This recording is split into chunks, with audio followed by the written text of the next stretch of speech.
to the tour on this 2017 BMW 330e.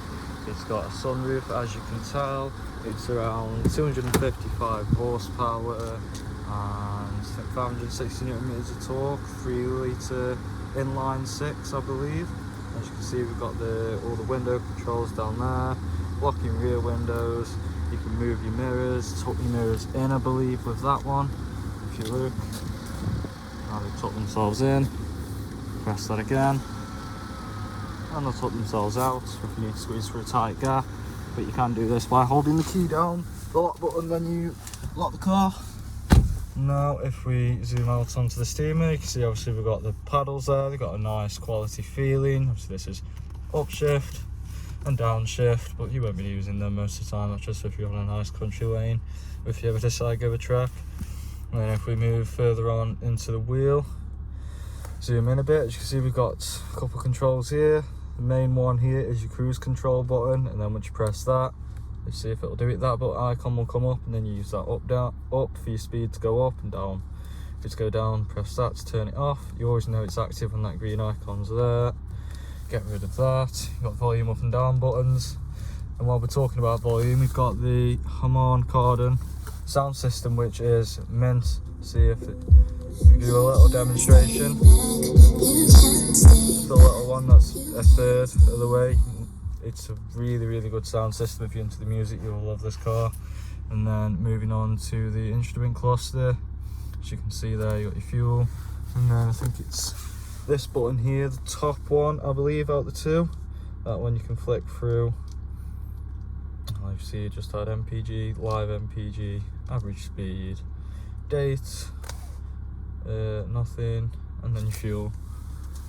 And then now we can move on to the infotainment system. So we've got the radio here, you can go through, you've got your iPhone, but not just iPhone, Android, just phone in general, communications. So say if you sync your contacts when you connect your phone, all your numbers will be in here. And you've got a couple more things down there.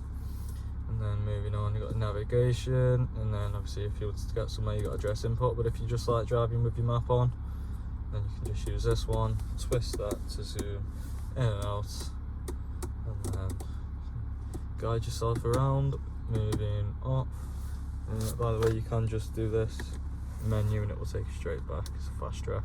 Connected drive, that is for the BMW app, I believe.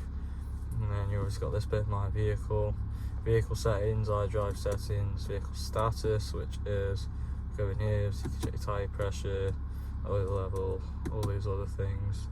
And there is one, I think, if you go in technology in action, sports displays, you can also have these up. Go straight back to the menu, I'll show you something else. We've got obviously this button down here with Eco and Sport. If we zoom on there, and now we're in Eco Pro, as it tells you on there. Back into Comfort, which is what you'll be using most of the time.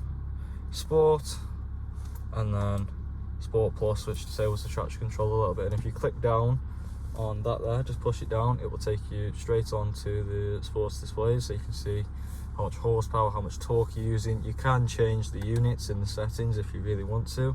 These are just my preferred ones. You've got your aircon system down there, obviously up, down, and then everyone knows how to use those. And then moving on to here, you've got two cup holders. It's a 7-speed automatic, by the way, I don't think I mentioned. Obviously, say if you're in here, drive, flick it over, well, D, and then that goes to S if you didn't notice. Or if you press these, that will go to N if you're in manual. And press the park button, place it back in park, lift this up, got your locking wheel nut, a little bit of storage space there. And moving on, one thing I did forget, I'll show you out the car though. I think I showed this at the start, but we've got the sunroof there. If you look inside, you can see you operate it with this button here, push that up, and it will go back down. We can do it quick enough, press it, and it raises.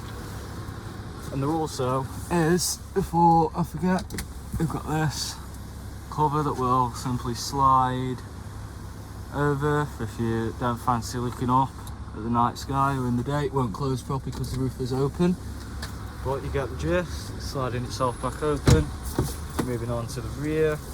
Here we've got a lovely space, plenty of room because it is an estate. I don't think I mentioned that. Plenty of space, electric windows. Moving on to the boot. Electric tailgate to go up nice by itself. And if you look in here, we've got some stuff. You move the camera out, some stuff there, and a little bit of storage space there as well. Put that down properly, and then if we press this, tailgate will go down nicely. And moving on to the rear passenger, we've got electric windows again, lovely space, plenty of room. Just take a step back, see the car looks lovely with that sunroof open. And stepping up, oh, it's locked. I have to go round and unlock it, so I don't know why it's locked itself on the passenger. If you press this button here, it will open. Now that pin's gone up, probably able to open the door. Moving round. Try that again. There we go. As you see, electric windows, huge door bin, you can fit loads in there. Stepping inside, I might need to move this seat back a touch. It's really far forward. Looking here, got the logbook. And thanks for watching.